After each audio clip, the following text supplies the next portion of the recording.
Shit told me download my space. Plenty blitz in the wood, it ain't no space. We in the bang on them hits, it's okay. Clear don't fit, you gon' rap it with duct tape. Clear the scene, he got dead the worst way. 2 guns in my hand, working nunchuck. Take a risk in this shit if you try to buck. Dog shit in my pocket, I won't clean it up. Catch you hanging outside, we gon' ease up. What's good, YouTube? It's your boy Rooks on 7th, back at it again with another video. You know, this past weekend, I feel like the world has been healing a little more. And these so-called celebrities that seem to have this invincible aura have been getting exposed a lot recently. And I just kind of want to touch on 2 celebrities from 2 different worlds that have kind of been going through it a lot lately. And you know, these guys were once on top of the world, but now they've just been merely exposed as some frauds. So before we get into the video, don't forget to like, sub, drop a comment, follow me on all other platforms, Rooks on 7th.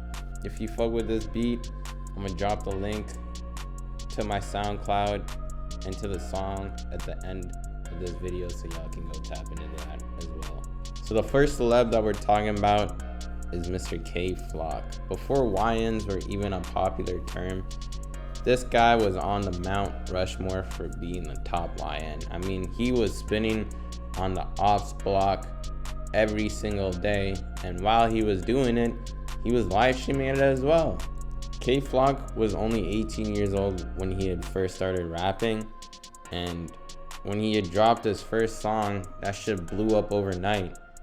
And this guy really was making waves in the Bronx drill era. Like when Pop Smoke had died, this guy essentially revived drill back. He had started to make a name for himself. He was getting features with Cardi B. He had signed a big record label deal. And all you have to do is just stay out of trouble and keep rapping, and he would have been a household name in the rap drill scene. But Mr. K Flock was just addicted to spinning on the block. He wanted to portray this tough guy image that he was invincible and that no one could fuck with him, and he was on top of the world. Essentially, he really was, because he had everything that he really needed in terms of his perspective, right? But it all came crashing down one day when, again, he was spinning on the block and he ended up clapping someone and they passed away. And Mr. Flock had to turn himself in because the US Marshals and shit, they were on his ass. They weren't gonna let this guy get away for doing that, right? So he ends up sitting in jail for about 4 years. And just last week, at the age of 21, the man was sentenced to 25 years. Already his career is cooked, and he had so much going for him, but because he was getting influenced by social media, he was seeing how much people wanted that tough guy act. He was seeing how record labels love that tough guy shit. He just couldn't stop putting up that act. And now he's been humbled by a 25-year sentence in a federal prison because they indicted him on a RICO charge. The body he got away with, but they indicted him on a RICO charge and they claimed him as a gang leader. And you know someone's case is so cooked when your lawyer has to claim that you're stupid. You know, when they have to try and pull that, oh, my client is just a stupid guy, you know?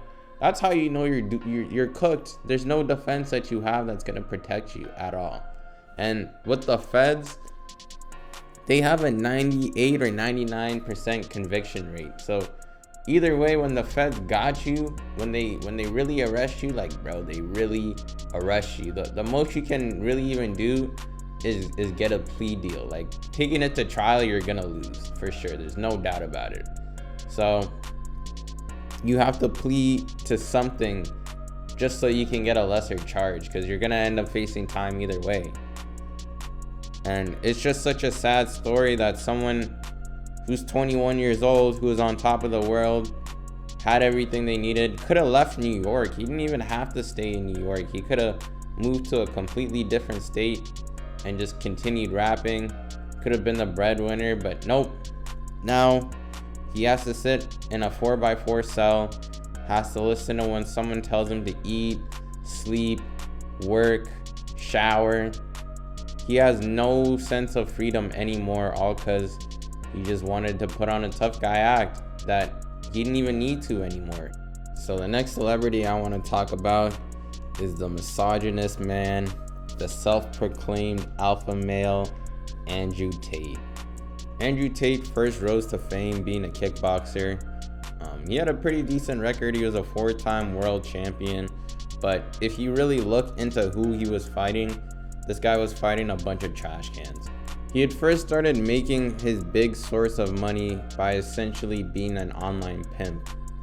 He claims that he had 75 women working for him, doing $600,000 a month from webcam, which is pretty ironic because now this guy is facing charges of human trafficking and prostitution that he's still dealing with to this day. And you know, he claims he didn't do it, but if you're already flexing that you had 75 women working for you doing webcam stuff, it wouldn't be out of the ordinary for this guy to be flying them out and maybe doing some more other stuff, especially if you have million-dollar, billion-dollar friends like Epstein type people. Those guys are freaky as fuck. So we don't know what he could have been doing behind closed doors, but I can assure that it probably wasn't anything good at all.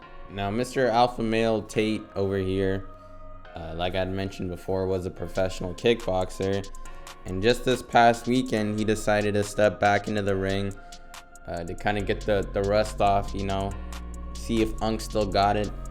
And he fought this Love Island Bati boy, Chase Demore. I didn't really know much about this guy until I saw that he was fighting Andrew Tate, but if you can see the footage here, this nigga doesn't know how to fight whatsoever. And I'm not claiming that I can beat his ass because I don't fight at all.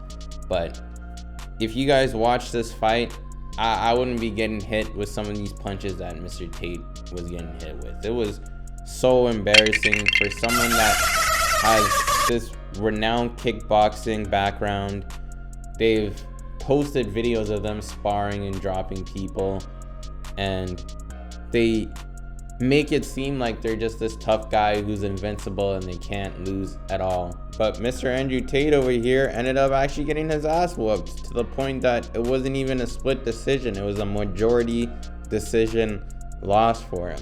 And Andrew Tate runs this scam program called The Real World, where for only $5,000 a year, you can sign up and learn how to be just like Andrew Tate. And most of the stuff he tells you in this little course, you can find it out for free on the internet, you know? And these dumb idiots actually pay $5,000 a year to this guy that they worship so much, who's nothing but a fraud. I mean, bro, how do you have 4 world kickboxing championship titles? You get in the ring and you look like a bozo, bro. Like you've never even thrown a punch in your life. The man doesn't even know how to, like, let me just roll this fucking footage again, bro, because this shit is actually frying the fuck out of me, bro. Like, how do you lose to someone who can't even throw a punch?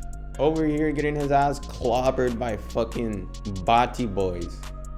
Like, what the fuck, bro?